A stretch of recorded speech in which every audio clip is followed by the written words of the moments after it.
I'm basically going into this with no preparation. Yo, what is up, guys? It is me once again today.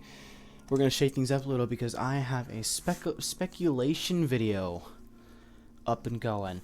So, with all the stuff that's been happening recently, we got EGT, we got a couple new tags, we've gotten some new features like the new race results screen that was implemented, I think, actually a couple days ago. But I want to shift the focus away from that and look toward the future.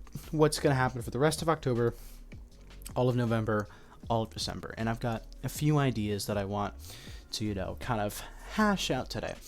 So the first thing that I want to talk about is the 2 car updates that are upcoming.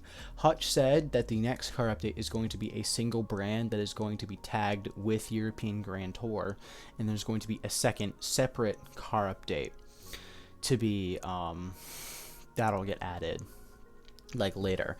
So my assumption for these two is that we are going to get the one brand that's going to be tagged with EGT. We're going to get that at the end of October because it's been a while since EGT itself dropped. So we've had some off time. We've had time to get gold stuff. We've had time to restock our currency.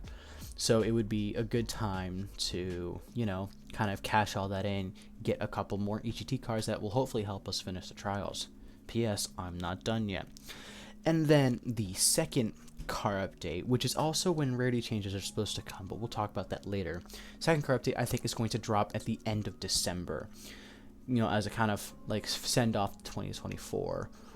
I don't know what's going to be in that update. It's probably going to be European related, if loosely, because of how because of European Grand Tour is supposed to be like a World Expo kind of revitalized in a way.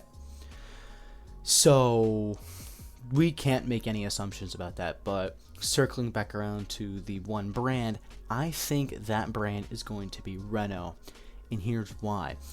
Renault in EGT got only 12 cars, and for an update as big as it was 313 cars. 12 cars for Renault, which is a gigantic brand. It's just not right. It doesn't make sense. And then the selection of cars was also, kind of iffy. I mean, the Kangoo, like the S-Space F1, the Alpine A442, stuff like that is stuff I don't think we had. I don't think that's what we thought we were gonna get. Like, we thought we were gonna get stuff like the Renault 5 Turbo FE, the Twin Run, stuff like that. Some newer models to kind of offset like the fact that we have some kind of retro Renaults in the game currently. And then the other reason was the fact that Renault itself is still kind of an outdated brand, because the last time they were updated before EGT was kind of just, a little sprinkle, like little topping, a little bit of, like adding a jalapeno pepper to your taco. That's what it felt like with Renault and EGT. Renault was last updated in French Renaissance, which is a very long time ago. So, that stuff's outdated. EGT was the jalapeno, and then we're going to get, I can't think of an analogy, but we're going to get a lot more Renaults as our one brand. And it just makes sense that way, because Hutch could give us just a little tease of what's to come, like in a coming update. And then, the second car update that I think is going to drop at the end of December. I don't have any guesses for that.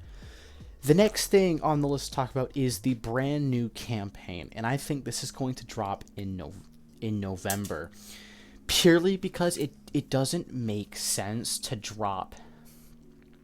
Because, if how we're thinking about this is we're getting, at the end of this month, we're going to be getting, a brand. We're going to getting a car update, essentially. And then in November, we can get the campaign. And then in December, we get the second car update with rarity changes, which should already be like an update itself. Because, it's that big of a spectacle. So it's almost confusing. It just wouldn't make sense to clump together the campaign with a car update that is not American, because campaign is American themed. Yeah, campaign's gonna come at the end of November. I have a couple assumptions about this.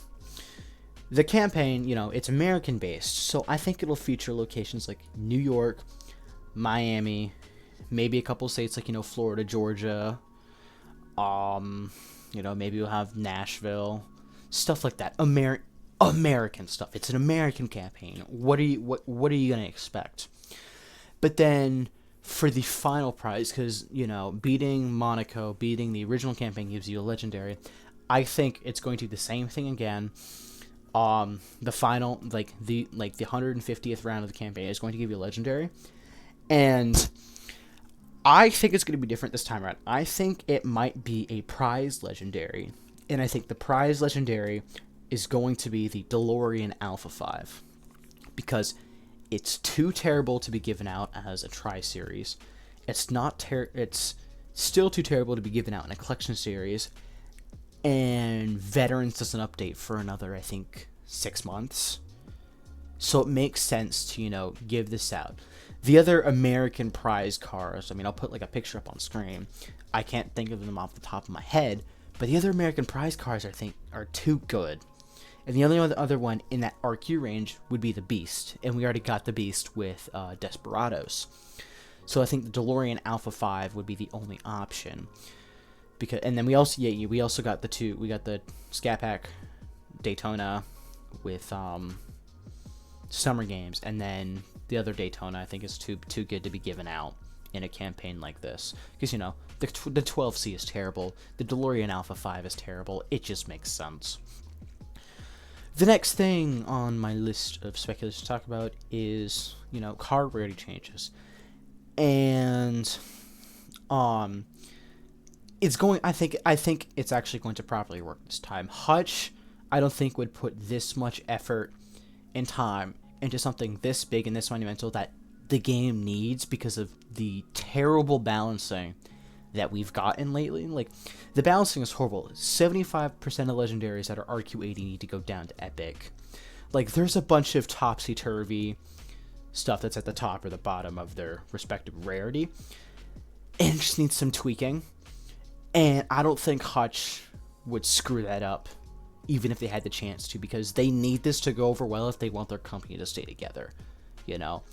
Because Hutch, you know, has a bad rep for, you know, the quality assurance team being terrible, stuff like that. No, I think they're trying to hit the nail on the head so they don't have another riot. Because, you know, with World Expo, you had missing tokens, stuff like that. Some people got too many tokens. The expiration dates, that was just not fun for a lot of people. So I'm really hoping this one's better. So that, just like, you know, I hope to God it's better. And I think we all are. I don't think there is anything else to touch on. Let me just think for a second. There's nothing else really in the. I guess the only other things from the roadmap would be percentage-based prize tiers and the home screen improvements, and then timeless achievements. But those, I think, are too far out. Those are too far out to be determined if anything's going to happen to them this year. Achievements, I definitely do not think so. I don't think those are happening in 2024. Those are going to probably be 2025. Yeah. I think that's it. Oh, and I'm also going to make a poll, probably when I release this video, to see if I should make a tier list series about what cars might go up and down in rarity, and I'll like record them all in a day or something. We'll see. Well, that's kind of all I have for you guys. Thank you guys so much for watching. I hope you enjoyed. Please consider leaving a like and subscribing to the channel, and I will see you guys in the next one. Peace.